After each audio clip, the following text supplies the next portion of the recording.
এবং অটল বিহারী বাজপেয়ীরা একসঙ্গে দিল্লিতে গান্ধী ময়দানে জনসভা করেছে যে দেশ বাঁচাও, তারপরে ডান বামের রাজনীতি। কাজে এখানে কেউ একক কৃতিত্ব নিতে চাইলে সে বোকার স্বর্গে আছে। এটা ক্ষমতা, যারাই ক্ষমতায় আছেন বা ভবিষ্যতে থাকবেন, তাদের একটি কথা মনে রাখতে হবে, আমাদের মতো সাধারণ মানুষদের কাছ থেকে শুনে নিন, যে ক্ষমতা এবং কারাগার একদম পাশাপাশি অবস্থান করে। ঠিক যেরকম আমরা চারজন অনলাইনে পাশাপাশি আছি, তা পূর্বে বঙ্গবন্ধু, তাজউদ্দিন, সৈয়দ নজরুল বা ধরেন মৌলানা ভাসানী, অন্যান্য নেতাদের কোনোদিন জামিনের জন্য পূর্ব পাকিস্তান হাইকোর্টে আসতে হয়নি। রাষ্ট্রদ্রোহ মামলায় সেশন জজরা জেলা থেকে শেখ মুজিবকে জামিন দিত। আমার বাবা বলছিলেন সেদিন যে তুমি হয়তো আখতারুজ্জামান সাহেব আর আমার বাবা একে অপরকে হয়তো কোনদিন দেখেননি, কিন্তু যেহেতু মুক্তিযুদ্ধে একে অপরের প্রতি শ্রদ্ধা, তো বলছিল যে বোধহয় ওটা আমাদের সাগর ভাইয়ের টকশোর একটা আমার আর আক্তার ভাইয়ের খুব ঝগড়া হয়েছিল, ন্যাচারালি আমি টেম্পার লুজ করেছিলাম, কিন্তু সেইটা না, আক্তার ভাই সেটাই লাভ হয়েছিল কাদের জানি না, এখন পর্যন্ত 30-35 লাখ আপনার ইয়া হয়েছে, নাম কি ওই সাবস্ক্রাইবার। আমি এটা খুশি না কেন, আমরা এখনো নেগেটিভ জিনিসকে সাবস্ক্রাইব করছি। এটা দিয়ে একটা উদাহরণ। পজিটিভ জিনিসগুলোকে দেখেন, আমি কয়েকটা জিনিস খুব সেটেল করে বলতে চাই। এই যে আপনি আক্তার ভাইকে যেটা জিজ্ঞেস করেছিলেন, শারমিন মুর্শেদ, আমি ওনার প্রতি শ্রদ্ধা রেখে বলি, উনি প্রফেসর খান সারোয়ার মুর্শিদ এবং নূরজাহান মুর্শিদের মেয়ে। আমি আজ পর্যন্ত, এটা হয়তো আমার অজ্ঞতা, আমার বোঝার ক্ষমতার অভাব, আমি এই যে অ্যাডভাইজার হওয়ার আগেও বিভিন্ন সময় যে সে কি বলে আর না বলে আমার বোধগম্য হয়নি তার কথার। আমি বরং আজকে দৃঢ় চিত্তে বলি, আক্তার ভাই ঠিকই বলেছেন, আক্তার ভাইয়ের দিক থেকে হয়তো আমি কিন্তু শেখ হাসিনার বিরুদ্ধে আন্দোলনে ক্ষুদ্র কর্মী হিসেবে অংশগ্রহণ করেছি, যে হাসিনা মানুষের গণতান্ত্রিক অধিকার হরণ করেছিল, হাসিনা নির্বাচন ব্যবস্থাকে ধ্বংস করেছিল, শেখ হাসিনা বিচার বিভাগকে দলীয় আজ্ঞাবহ করেছিল, শেখ হাসিনা গণমাধ্যমকে তার মোসাহেবি যন্ত্রে পরিণত করেছিল, এক কথায় হীরক রাজার দেশে পরিণত করেছিল। অর্থাৎ যায় যাবে যাক প্রাণ, হীরকের রাজা ভগবান, বেশি খেলে সয় না, হীরকের রাজা ভগবান। শ্রমিকের জন্য একটা আপনার কি নাম মগজ ধোলাই, কৃষকের জন্য একটা, ব্যবসায়ীদের জন্য একটা। আমরা সেই ব্যবস্থা থেকে মুক্ত হওয়ার জন্য আমরা দীর্ঘদিন লড়াই করেছি। এর মধ্যে জুলাই মাস থেকে ছাত্রদের আন্দোলন শুরু হয়েছে, সেটি এক দফায় গেছে। হ্যাঁ, সেইখানে জামাত ইসলাম, ইসলামী ছাত্র শিবির সহ সকলেই যুক্ত হয়েছে। আমি এই উদাহরণ আপনার টকশোতে, আপনি যদি অনুগ্রহ করে আপনার পুরাতন ক্যাসেটগুলো দেখেন, ফরাদ ভাই ওই সময়, ফরাদ ভাইয়েরও মনে থাকবে, ফরাদ ভাই হয়তো ভাবতে হচ্ছে যে মামুন কি বলছে, আমি বলেছিলাম যে ইন্দিরা গান্ধীর জরুরি আইনকে মোকাবেলা করার জন্য জ্যোতি বসু, কমরেড নম্বরিদি পাদ এবং অটল বিহারী বাজপেয়ীরা একসঙ্গে দিল্লিতে গান্ধী ময়দানে জনসভা করেছে যে দেশ বাঁচাও, তারপরে ডান বামের রাজনীতি। কাজে এইখানে কেউ একক কৃতিত্ব নিতে চাইলে সে বোকার স্বর্গে আছে। কারণ এইটা তো একদম ফ্যাক্ট বলে আমি আপনার প্রশ্নের উত্তর দিচ্ছি যে এই আন্দোলন জামাত নেতৃত্ব দিচ্ছে, এই কথা বলে বহু লোক আন্দোলনে আসতো না।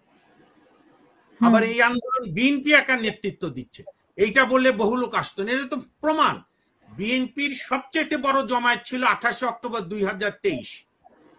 আধা ঘন্টার সাউন্ড গ্রেনেডে বিএনপির নেতাকর্মীরা ছত্রভঙ্গ হয়েছে। পরের দিন স্বতঃস্ফূর্তভাবে ঢাকা শহরে মানুষজন রাস্তায় নেমেছে, মানে কি স্বাভাবিক জীবন চলেছে। অথচ রাতেই ফখরুল ইসলাম আলমগীর সাহেবের মতো নেতা, 2 দিন পরে আমির খসরু মাহমুদ চৌধুরী। কারণ কি? সাধারণ মানুষ আন্দোলনে কানেক্ট হতে পারেননি। তারা মনে করেছে বিএনপি নির্বাচন চায় ক্ষমতায় যাওয়ার জন্য। কিন্তু এই ছাত্রদের আন্দোলনে যখন সাধারণ ছাত্ররা সহ বিভিন্ন শ্রমজীবী মানুষ মারা গেছে, মানুষের দীর্ঘদিনের পুঞ্জীবিত ক্ষোভ, সেইখানে ডানপন্থী রাজনীতি, বামপন্থী রাজনীতি, ধর্মভিত্তিক রাজনীতি, প্রগতিশীল রাজনীতি, আমাদের ভুলে গেলে চলবে না যে দ্রোহ যাত্রার নেতৃত্ব দিয়েছিল বামপন্থী বুদ্ধিজীবীরা, আনু মোহাম্মদ অন্যরা। হ্যাঁ, আবার ইসলামী আন্দোলনরাও পল্টন থেকে মিছিল নিয়ে গেছে, সব স্রোতে এক হয়েছে। আমি তো বলি যে শেখ হাসিনার পতন হয়েছে যেদিন শাহবাগ এবং শাপলা চত্বর এক হয়ে গিয়েছিল। মূল প্রতিবন্ধকতা ছিল শেখ হাসিনা এবং তার ফ্যাসিস্ট শাসন। আজকে দেখেন ট্র্যাজেডি কি। আমি পুরাতন রেকর্ডগুলো দেখছিলাম এই অসুস্থতার সময়, ঘরে শুয়ে শুয়ে কাজ কি। শেখ হাসিনা বোধহয় জুন মাসও বলেছিল তারেক জিয়াকে খুব মানে অশালীন ভাবে, তুই আয় দেশে দেখি কত বড় মিছিল করবি। আজকে দেখেন তারেক জিয়া যেভাবে রাজনৈতিক দল পরিচালনা করছে শেখ হাসিনার কাছকে সেভাবে করতে হচ্ছে অনলাইনে, তাও তো তারেক জিয়া সাহেব চেহারা ছবি দেখিয়ে। শেখ হাসিনা এখন পর্যন্ত ছবি দেখায় নিজে। এর চাইতে বড় মানে এইটা ক্ষমতা, যারাই ক্ষমতায় আছেন বা ভবিষ্যতে থাকবেন তাদের একটি কথা মনে রাখতে হবে, আমাদের মতো সাধারণ মানুষদের কাছ থেকে শুনে নিন, যে ক্ষমতা এবং কারাগার একদম পাশাপাশি অবস্থান করে।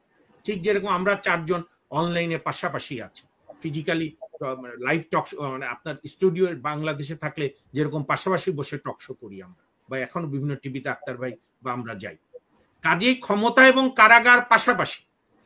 আমি ফরহাদ ভাইয়ের সঙ্গে একদম একমত। আমি তো অন্যদের ঐতিহ্য বাদ দেন, যে শেখ হাসিনা সারাদিন তার বাবাকে নিয়ে জব করতো এবং তার বাবার যতটুকু অবমূল্যায়ন হয়েছে সবচেয়ে দায়ী সে, সারাক্ষণ বঙ্গবন্ধুকে বিক্রি করার জন্য। তার পিতার ঐতিহ্য সে রাখতে পারেনি। আমি মেজর ডালিম খুনি, আমি খুনি মনে করি খুনি, এবং তার বিচার হয়েছে বাংলাদেশের বৈধ আদালতে। ডালিমের ইন্টারভিউতে দেখবেন 32 নম্বরের পিছনে কিন্তু আর্মির অবস্থান নেয়নি সেদিন, মানে যারা গিয়েছিল। বঙ্গবন্ধু কিন্তু পিছন থেকে পালায়নি দরজা দিয়ে। এবং এই যে জেনারেল শফিউল্লাহ যে বলেছিল, sir can you get out from that house, Bangabandhu বলেছিল আমি বের হই না। তো শেখ হাসিনা তো সে ঐতিহ্য রাখেনি, পালিয়ে গেছে। আমার কোনো দুশ্চিন্তাও নাই, সুচিন্তাও নাই। আওয়ামী লীগের চিন্তা করুক, আওয়ামী লীগ থাকবে না থাকবে যাবে।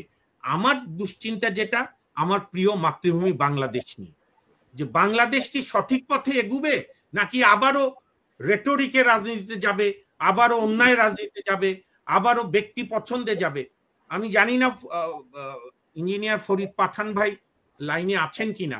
ফরিদ ভাই শুধু একজন মানে গুণী দর্শক না, একজন গুণী আলোচক। আমি হাসিনা হ্যাঁ ফরহাদ ভাই, আমরা আবারও ভুল করব যদি খালি ব্যক্তির উপর নির্ভর করে থাকে। আমরা 72-এ বঙ্গবন্ধুর উপর নির্ভর করেছিলাম, পুরা রেজাল্ট পাইনি। পরবর্তীকালে জিয়াউর রহমান, তার পরবর্তীকালে বেগম জিয়া, তার পরবর্তীকালে শেখ হাসিনা।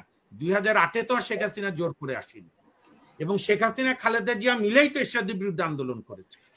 আমরা যে কারণে মনে করি ব্যক্তির ওপর ভিত্তি না করে আপনি পদ্ধতিটা রেডি করেন, সিস্টেমটা রেডি করেন। দেখেন, স্বাধীনতার পর থেকে 2008 পর্যন্ত যারাই ক্ষমতায় ছিল, বিএনপি প্রায় 8-9 বছর ছিল, এরশাদ 9 বছর ছিল, বঙ্গবন্ধু 3.5 বছর ছিল, জরুরি আইনরা 2 বছর ছিল। যদি একটি প্রতিষ্ঠান ওই সরকারগুলো গড়ে যেত, শেখ হাসিনা তো 15 বছরে ভেঙে চুরচুর করতে পারতো না। তার উদাহরণ হচ্ছে মোদি, হাজার চেষ্টা করেও বিচার বিভাগকে, সুপ্রিম কোর্ট অফ ইন্ডিয়াকে করায়ত্ত করতে পারছে না। যে কারণে মোদির মুসলমান বা মাইনরিটি বিরোধী ওয়াক অ্যামেন্ডমেন্ট 2025-এর কিছু ধারা ইন্ডিয়ান সুপ্রিম কোর্ট স্টে করে দিয়েছে, এবং মোদির এমন বুকে গিয়ে আঘাত করেছে বিজেপি, যে ওদের ভাইস প্রেসিডেন্ট ধনকার, আগে পশ্চিমবঙ্গের গভর্নর ছিল, মমতা ব্যানার্জির সঙ্গে খালি ঝগড়া লাগাতো, একদম পার বিজেপি, সে পর্যন্ত ইন্ডিয়ান সুপ্রিম কোর্টের সমালোচনা করছে। আমরা তো কোনো প্রতিষ্ঠান গড়তে পারিনি। আমি আজকে আপনাকে একটা প্রশ্ন করি, আপনি একদিন গবেষণা করে দেখেন, স্বাধীনতা পূর্বে বঙ্গবন্ধু, তাজউদ্দিন, সৈয়দ নজরুল বা ধরেন মৌলানা ভাসানী, অন্যান্য নেতাদের কোনোদিন জামিনের জন্য পূর্ব পাকিস্তান হাইকোর্টে আসতে হয়নি। রাষ্ট্রদ্রোহ মামলায় সেশন জজরা জেলা থেকে শেখ মুজিবকে জামিন দিত। আর আমরা গত 15 বছরে, তারও আগের বছরগুলো তো দেখেছি, বিএনপির একজন থানা নেতার জামিনের জন্য হাইকোর্টে আমাদের কাছে আসতে হতো, তাও দিত না, দিলে আবার স্টে করত।